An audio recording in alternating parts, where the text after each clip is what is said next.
રાજ્યના પોલીસ વડા વિકાસ સહાય દ્વારા મોટી કાર્યવાહી કરવામાં આવી છે, જેને લઈ આ સમાચાર સામે આવ્યા છે। એસએમસીના નવા પોલીસ સ્ટેશનના ઉદ્ઘાટનમાં જ પ્રથમ ફરિયાદ દાખલ કરવામાં આવી છે।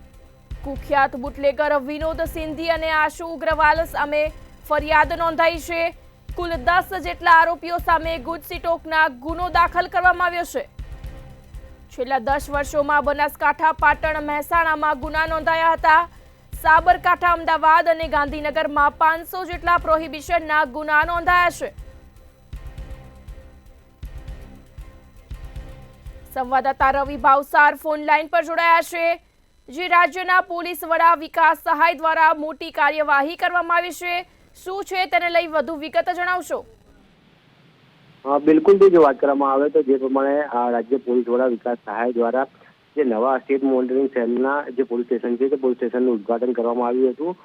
જો વાત કરવામાં આવે તો રાજ્ય પોલીસ વડા વિકાસ સહાય દ્વારા જે કુખ્યાત બુટલેગરો છે, જે સિન્ડિકેટ ક્રાઇમ કરીને છેલ્લા 10 વર્ષથી જે બહારના રાજ્યોમાંથી જે દારૂ છે તે દારૂ ગુજરાતની અંદર ઘુસાડતા હતા, તેવા કુખ્યાત બુટલેગર વિનોદ સિંધી અને આશુ અગ્રવાલ વિરુદ્ધ ગુજસીટોકનો ગુનો છે તે ગુનો દાખલ કર્યો છે। સાથે જ તેમની સાથે જે કંપની બનાવીને, જે મંડળી બનાવીને જે બીજા 10 લોકો છે, 10 લોકો વિરુદ્ધ પણ ગુજસીટોકનો ગુનો છે તે દાખલ કરવામાં આવે છે। જો વાત કરવામાં આવે તો બનાસકાંઠા, પાટણ, મહેસાણા, સાબરકાંઠા અને અમદાવાદ સહિત ગાંધીનગર જેવા જે શહેરો છે તેની અંદર 500 કરતા પણ વધારે જે પ્રોહિબિશનના ગુના છે તે કંપની વિરુદ્ધ નોંધાયા છે।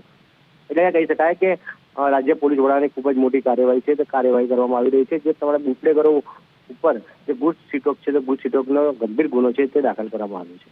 જી, વિગતો બદલ આભાર। રાજ્યના પોલીસ વડા વિકાસ સહાયની મોટી કાર્યવાહી સામે આવી છે। એસએમસીના નવા પોલીસ સ્ટેશનના ઉદ્ઘાટનમાં જ તેમણે પ્રથમ ફરિયાદ દાખલ કરી છે। કુખ્યાત બુટલેગર વિનોદ સિંધી અને આશુ ઉગ્રવાલ સામે ફરિયાદ નોંધવામાં આવી છે।